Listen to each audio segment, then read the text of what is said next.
Posati, eu saí da igreja e agora eu tô perdido, mas eu não aguentava mais a igreja, não aguentava mais o culto, não aguentava mais a missa, não aguentava mais o centro espírita, o meu terreiro, a minha escola iniciática. Saí da minha estrutura religiosa, saí da minha organização religiosa e agora o que é que eu faço? Veja, esse vídeo não é um incentivo para você deixar a sua estrutura religiosa, a sua religião, a sua igreja ou coisa do tipo, muito menos para abandonar a sua fé. Não.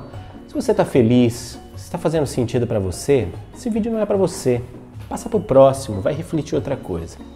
Esse vídeo é para você que tem vivido nos últimos anos muitas situações de abuso psicológico, abuso mental, que tem percebido situações de abuso, de exploração de poder, de manipulação emocional, manipulação religiosa, que tem percebido o quanto o institucionalismo religioso é perigoso e distorce na tentativa de se colocar como proprietário da verdade absoluta e da espiritualidade, distorce a sua principal função social, que é de incentivar o avanço e a evolução das pessoas. Esse vídeo é para você que já não aguentava mais alguém dizendo para você o que era verdade, o que é certo e o que é errado.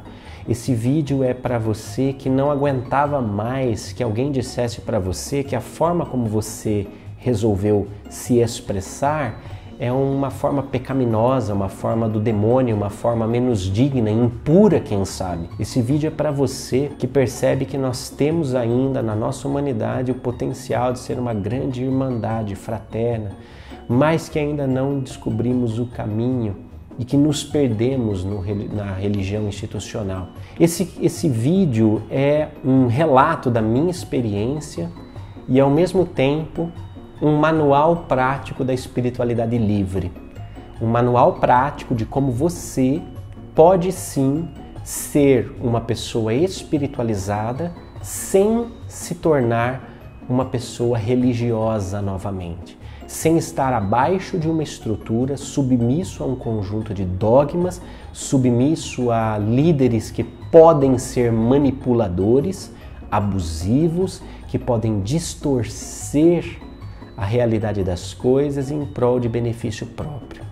Esse vídeo é para você que quer um manual, que quer ser espiritualizado, que aspira por valores morais elevados, que aspira pelas virtudes, mas já não se contenta com o dogma, com a fé guardada ou limitada a uma única caixinha, que já não se conforma com o velho jeito de fazer as coisas, com a velha repetição de todas as gerações.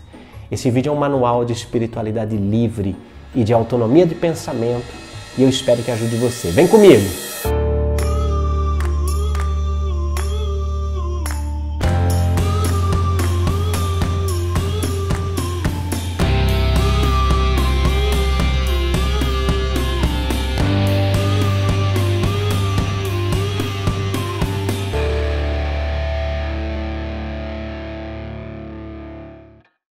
Bom, quem me vê falando hoje acha que eu sempre fui uma pessoa livre pensador, espiritualizado, e isso é um dos valores do Círculo, não é? O Círculo, que é um movimento que a gente iniciou a partir de uma plataforma de estudos avançados, ele hoje visa gerar consistência ao longo do tempo, num processo continuado de autodesenvolvimento, de autoconhecimento, que visa gerar serenidade, confiança, autonomia de pensamento e liberdade espiritual. Isso é o nosso foco, isso é a nossa meta, a nossa missão é levar conhecimento integral ao ser integral, priorizando a perfeita harmonia para muito além dos limites da realidade onde nos contemos. Mas, senhoras e senhores, se esta hoje é a minha bandeira pessoal, se esta hoje é encarada como a minha missão pessoal de vida, é porque já estive sim sob a estrutura de uma igreja. Não é? Eu, particularmente, sou de uma família de tradição católica e vivi intensamente e muito positivamente, em muitos aspectos, a experiência que a Igreja Católica tinha para me oferecer. Eu cresci em rodas de terço, com a minha avó. A gente ia na casa dos vizinhos, né? Se reunia em grupos, fazia uma leitura do evangelho, um comentário, rezava-se o terço.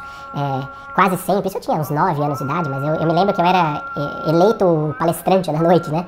E com 9 anos de idade eu comecei a falar de coisas espirituais, veja só, comentando o evangelho nessas rodas e tudo mais. Era o primeiro que falava, que oferecia visão e tal. Foi muito positivo. E depois, na minha adolescência, eu conheci o movimento da Renovação Carismática Católica, um movimento muito místico, que para mim foi muito positivo, porque toda a minha paranormalidade, toda a minha mediunidade, a minha habilidade de senso-percepção das dimensões foi desenvolvida ali dentro, não é?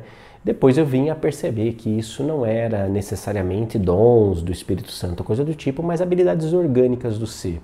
Mas eu vivi isso. Vivi, estudei 2 anos de teologia bíblica, 2 anos de teologia pastoral, dentro do dogma católico. Eu vivia embaixo dessa estrutura religiosa, como muitos de nós. Aquilo fazia sentido para mim. Eu amava profundamente a Igreja Católica, os seus líderes, o Papa João Paulo II. Amava aquela hierarquia, amava os sacramentos, amava os rituais, amava as cerimônias. Acho que mais do que tudo, amava a comunidade, porque era muito bom. Era muito bom ser comunidade, era muito bom ter pessoas, ter uma rede de suporte ao nosso redor. E isso é uma grande vantagem, uma grande beleza das comunidades, não é? A comunidade que se reúne, ora junta, discute valores, etc. e tal. Os meus planos, perto de 20 anos, era fazer parte, inclusive, de uma comunidade de aliança e vida. São associações religiosas de pessoas civis, de leigos e religiosos consagrados, que vendem tudo que tem e vão morar juntos numa espécie de Woodstock católico em prol do evangelho, em prol de falar dessas coisas, de prestar serviço à comunidade. Eu não queria me tornar um padre, eu tinha essas memórias pré-reencarnatórias de outros momentos, até os 9 anos mais ou menos. Era batata, queria ser padre, queria ser bispo, na verdade. E depois comecei a elaborar que talvez sejam memórias reencarnatórias. Mas eu não queria necessariamente ser um padre, eu queria atuar, vender, fazer tudo, né? Eu queria viver aí numa dessas comunidades. Como é que começa a minha história de abuso e como é que talvez isso seja muito parecido com a sua história de abuso? O dogma das igrejas, principalmente cristãs, mas que hoje também permeou o movimento espírita no Brasil e outros movimentos do tipo, é a verdade ou o padrão da verdade, não é? Eu pego o meu prisma, o meu ponto de vista da verdade e o imponho como doutrina, como dogma, como pureza doutrinária, não é? Como dogma religioso absoluto. E daí tudo aquilo que foge do padrão do dogma é de alguma forma errado, é de alguma forma mal, é de alguma forma o impuro, oriundo do demônio, oriundo de um espírito rebaixado ou coisa do tipo.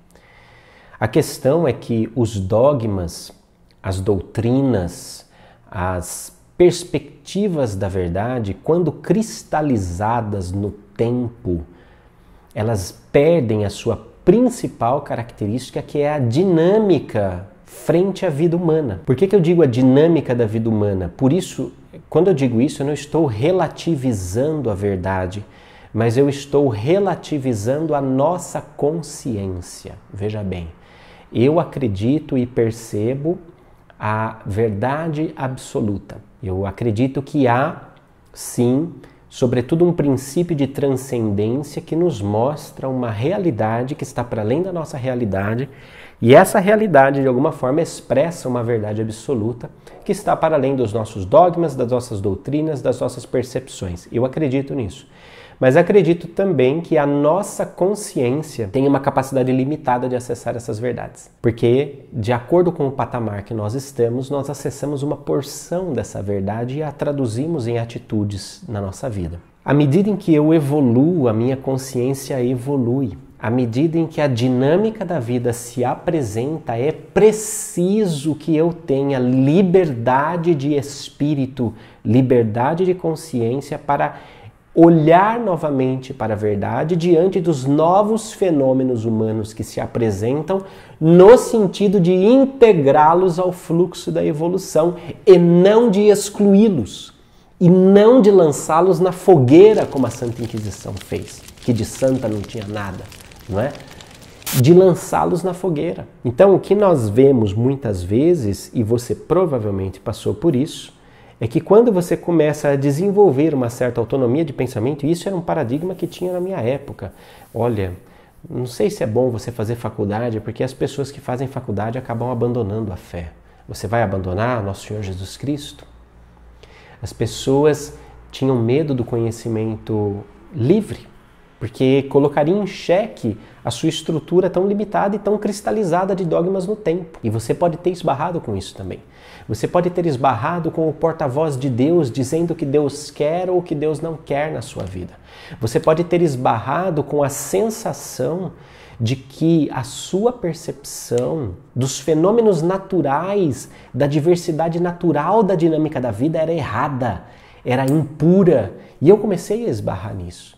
Comecei a esbarrar nisso principalmente por questões, por exemplo, de perceber amigos homossexuais que eram excluídos, de perceber que a estrutura de obediência era capital. Então havia o dogma assim, você deve obediência ao ungido que Deus colocou, o seu pastor, o seu líder, o seu padre, o médium XPTO, você deve obediência à linha de pensamento que ele está colocando para você. Você vai prestar a Deus, você vai prestar contas a Deus da obediência que prestou. E Ele vai prestar contas a Deus do caminho que te fez seguir.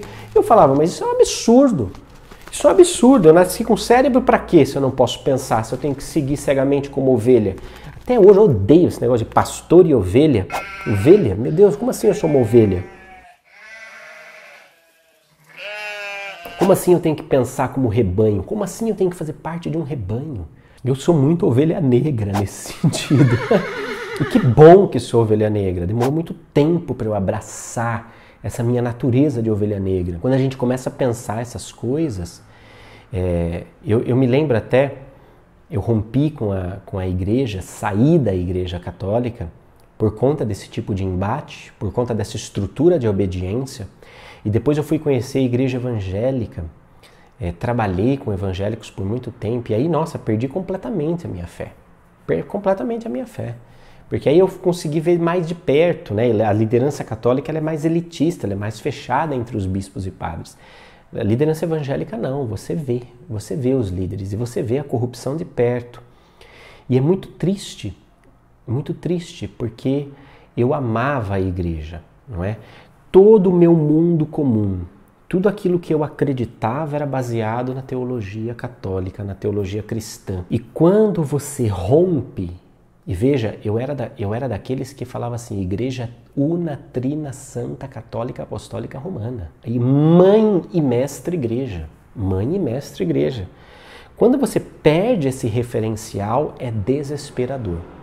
Desesperador. Talvez, se você acabou de sair da igreja, se você rompeu com a igreja depois de muito abuso, de ser abusado, de perceber abuso, se você rompeu por não concordar com pontos de vista que estão cristalizados no tempo, por não concordar com o preconceito, com a discriminação, com a imposição de verdades que já não fazem sentido, porque não são verdades, são apenas percepções temporais, culturas temporais que precisam evoluir de acordo com a dinâmica da vida.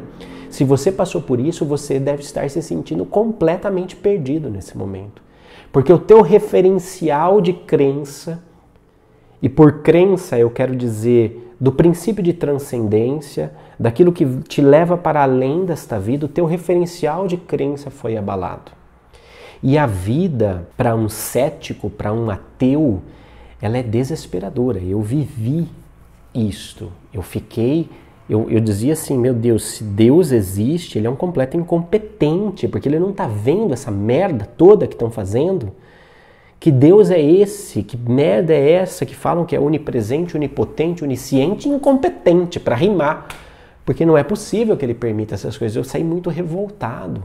Mas ao mesmo tempo, quando você tem, e eu tive muitas experiências místicas positivas e verdadeiras, não é porque elas aconteceram dentro do seu ambiente de fé que as suas experiências não têm validade. Não, elas têm muita validade, elas têm muita importância na sua vida. Mas você percebe, quando você perde o referencial central, o centro de gravidade da tua fé, da tua percepção do transcendente se desloca e por um momento não existe. E neste momento, onde o seu centro de gravidade desaparece, as coisas começam a se desprender e começam a ficar confusas.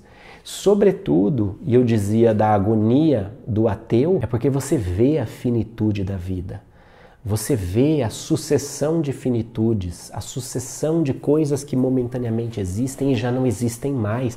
E o teu espírito pede por transcendência, a tua alma pede por aquilo que está além. A tua alma, de natureza não local, de natureza eterna, a sua alma não cabe. E aí faz falta. Você quer acreditar. Você quer praticar a espiritualidade, praticar o intercâmbio com essas dimensões e realidades que estão para além da realidade onde nós nos sentimos viver hoje. Mas, ao mesmo tempo, o código em que você confiava o traiu.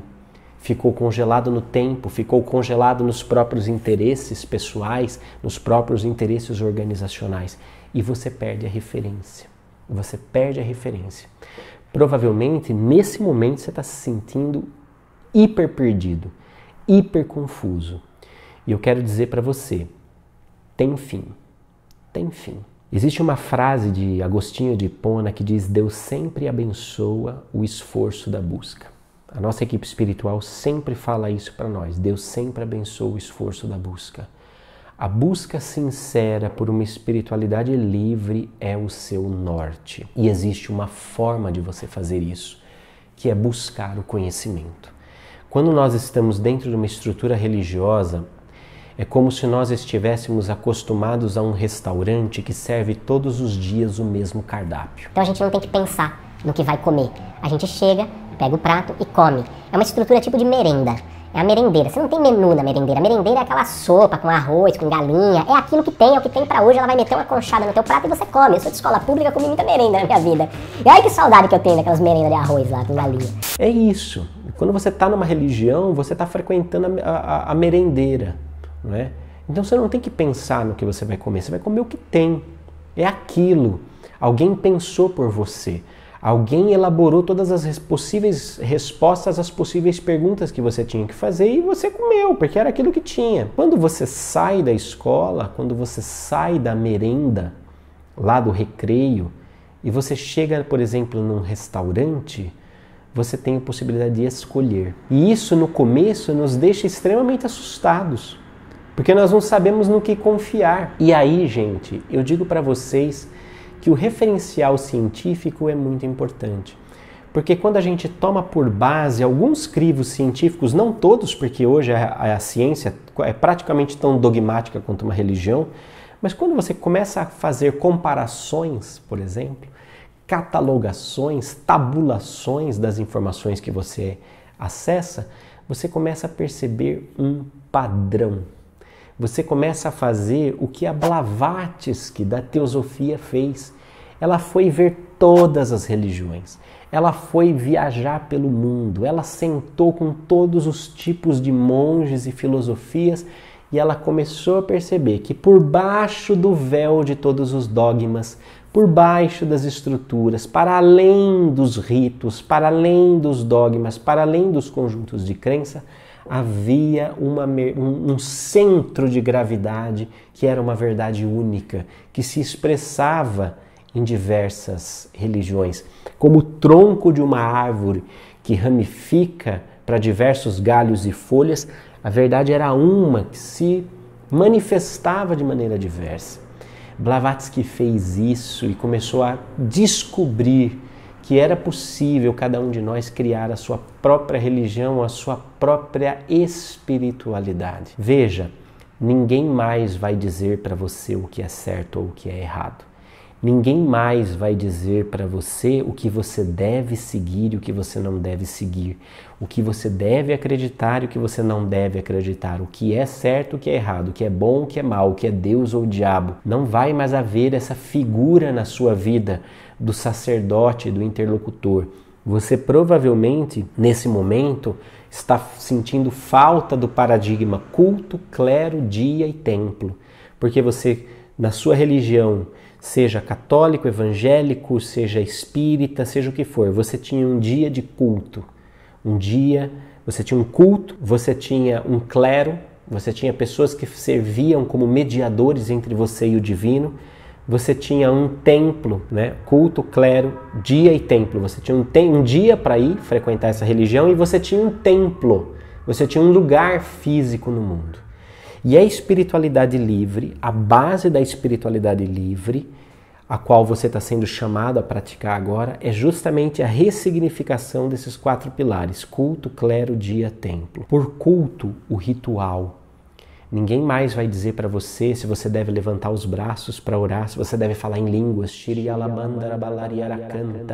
você deve cantar, se você deve fazer uma oração, se você deve pedir, para que Deus você deve pedir, para que nome você deve chamar.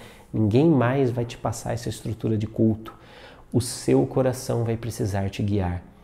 E o seu coração precisa te guiar naquilo que é bom para você, naquilo que faz sentido para você. Eu hoje, como livre pensador espiritualizado, reúno de todos os lugares que eu passei aquilo que é bom, aquilo que me faz sentido e integro ao meu culto. Eu adoro música worship internacional. Adoro Hillsong, adoro Bethel Church, adoro Darlene Check, Amanda Cook, Stephanie Gretzinger, adoro. Integro. Ah, mas a letra ainda fala do antigo paradigma. Fala, mas eu escolho. Entende? Nem sempre eu como tudo que o restaurante põe no prato para mim. Se tiver lá uma cebola mais crua, eu deixo de cantinho e aprecio o prato como um todo. Eu integro aquilo que é bom. Eu adoro levantar o braço, eu adoro ficar em pé, adoro fazer os momentos de conexão de olhos fechados, adoro usar música, curto leituras. Então eu crio a estrutura do meu culto. Percebe? Eu crio com aquilo que faz sentido para mim, com aquilo que me leva a um estado de me sentir bem. E não só de me sentir bem, mas aquilo que me impulsiona para o bem. Aquilo que me faz querer praticar o bem. Lembrando que o bem, lá na concepção de Platão, é aquilo que nos une, é aquilo que nos faz unidade. Porque a fragmentação, a individualidade são ilusões da nossa dimensão. No fundo, somos todos um. Estamos todos conectados e o bem é o caminho para superar essa ilusão da fragmentação em prol de acessar essa verdade da unidade, do uno, né? Então eu crio o meu próprio culto. Eu não tenho mais clero. O clero verticaliza, hierarquiza a estrutura. Eu vou até tal lugar porque lá tem a fulana que é médium, tem o fulano que fala com Deus, tem o pastor que é ungido e tal. Veja, eu assisto e curto muito as ideias do padre Fábio de Mello, curto muito o pastor Ed René Kivitz, fui batizado na Igreja Batista de Água Branca, curti muito a Igreja Batista de Água Branca por muito tempo, ainda curto os filósofos do nosso tempo, Karnal, Mário Sérgio Cortella, curto, mas nenhum deles é o emissário do divino na minha vida. Eu sou o médium, eu sou o sacerdote da minha própria vida. O contato é comigo. Se Deus quer falar alguma coisa comigo, se os espíritos querem falar alguma coisa comigo, se a espiritualidade, os anjos, os gnomos, seja lá quem for que quiser falar comigo, vai ter que falar comigo. Não vai ter que falar com ninguém. Não vem me mandar recadinho. Não vem com fofoquinha espiritual. É comigo. Porque eu tenho, e todos nós temos em nosso aparelho físico, habilidades extrasensoriais, habilidades de senso-percepção das multidimensões e dessas informações que vêm. E se nós buscarmos com sinceridade de propósito esse contato acontece. Nós somos os nossos próprios sacerdotes. Não coloque-se sob o jugo da obediência de mais ninguém. Não coloque-se mais. Tenha você, assuma você o terror, o perigo e o pavor de ser o seu autorregulador, de ser o seu sacerdote, o seu censor. Tenha você, assuma você este risco de dizer qual o caminho, de escolher o caminho, de escolher o saber, de escolher aquilo que você vai viver. É duro, não é fácil. Você pode se perder, você pode sofrer. É angustiante no início, mas libertador no final. Sobretudo porque você não tem que considerar o sacerdote do vizinho como um inimigo. Quando eu era católico, os evangélicos eram os pecaminosos, porque eles não aceitavam Nossa Senhora. Quando eu frequentei a Igreja Batista, os católicos eram pecaminosos porque eles aceitavam a idolatria. Os espíritas, então, nem se fala, faziam o proibido pelo Levítico, consultavam os mortos, que na verdade eram demônios tentando disfarçar.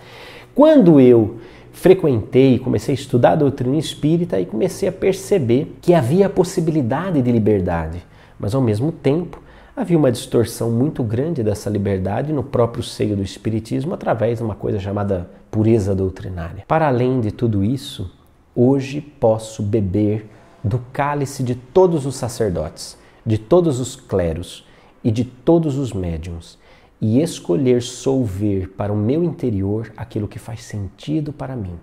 Eu não relativizo a verdade, eu apenas absorvo aquilo que de positivo eu estou pronto para absorver e integrar na prática da minha vida e deixo passar aquilo que passa.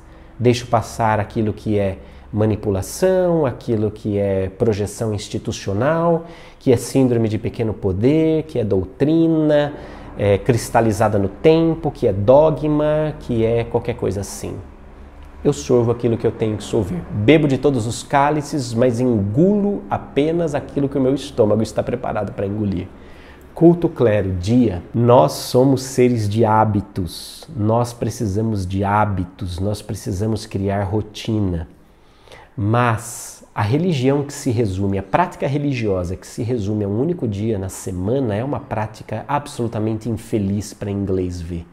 Ir na missa todo domingo, frequentar o centro toda quarta-feira, curtir um culto uma vez por semana, isso é uma porcaria. Isso é religião para inglês ver.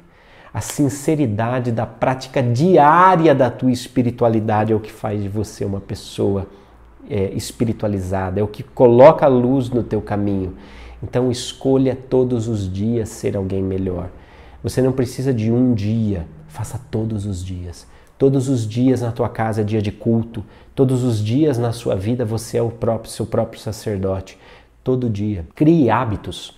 Tire a vantagem dessa história. A gente foi por décadas, por várias vidas, todo domingo na missa.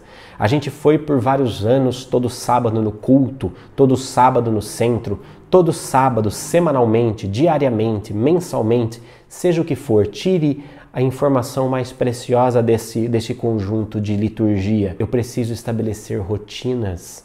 Eu preciso criar hábitos positivos de busca da espiritualidade. Eleja o seu dia, eleja a sua hora todos os dias. Faça todo dia um pouco o seu culto ao divino, a sua busca pela transcendência.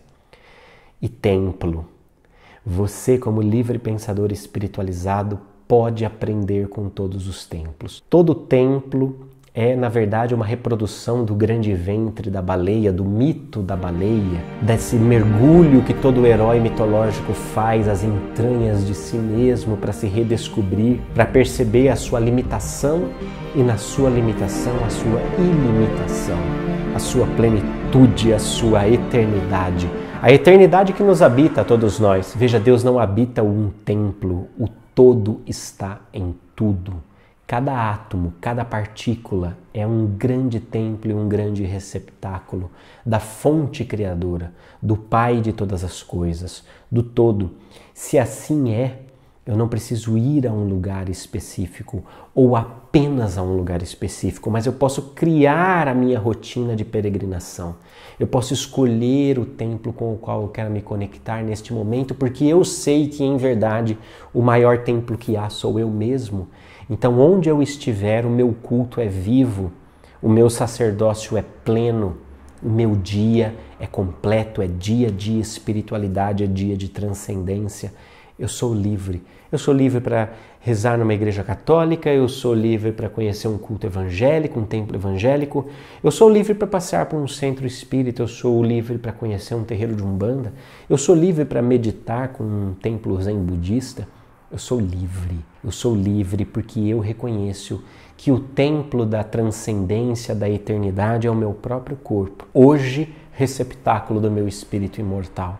Então eu posso caminhar, porque nada de fora vai me prejudicar, nada de fora vai me entorpecer, nada de fora vai me contaminar, me degradar, me tornar impuro, me tornar indigno. Não. Eu sou o templo do sagrado. O divino habita em mim. Eu sou o meu próprio sacerdócio. Eu crio o meu próprio culto no dia e todos os dias da minha vida. Olha, são dicas para você aliviar a sua consciência viciada na estrutura do cardápio da merenda e para que ela se habitue a frequentar os melhores restaurantes do mundo. A dica fundamental para você recriar a sua estrutura culto, clero, dia, templo é o conhecimento. É beber de todas as fontes disponíveis, encontrar o padrão, encontrar aquilo que as une e se fortalecer naquilo que as une, naquilo que faz os diversos discursos religiosos das diversas culturas do nosso planeta um único e central discurso que convoca o homem a manifestar plenamente aquilo que ele é chamado a ser. Busque o conhecimento. O conhecimento é uma experiência íntima, pessoal, interior com a verdade, ou a porção da verdade que nós estamos prontos para administrar. Essa verdade, ela se expressa num movimento de atitudes interiores que vão gerar transformação em nós e transformação no mundo onde nós estamos. Maior é o amor daquele que manifesta maior o conhecimento. O conhecimento nos leva à ação. O conhecimento é dinâmico, ele nos põe em movimento. E quanto mais conhecimento eu integro dentro de mim, maior amor eu manifesto no mundo. Não é a quantidade de conhecimento que eu adquiro, mas a qualidade do saber que eu integro à minha vida. Porque a profundidade da integração do conhecimento em nós qualifica o tipo de atitude que nós temos na sociedade. Então, melhor é a qualidade de atitude daquele que mais acessa e integra o conhecimento em si. E quando eu acesso essa verdade, integro na minha vida e elevo a qualidade das minhas atitudes diante da sociedade, eu estou transformando o mundo a partir de mim mesmo. Esse é o caminho da livre espiritualidade, o caminho da autonomia filosófica. E nós, no Círculo, somos um grupo de livres pensadores espiritualizados. Se você curte essa pegada e você quiser conhecer o nosso trabalho, eu vou deixar um link aqui para você saber. Eu espero que as minhas dicas tenham sido úteis na sua reflexão e que você descubra o caminho da sua própria liberdade. Me conta como foi para você. Escreve aqui embaixo, deixa o seu comentário, me conta o seu processo, me conta se eu te ajudei e o que mais eu posso escrever e descrever e falar que eu ainda possa te ajudar ainda mais. Tchau, sempre avante, que com essa coisa pio importante.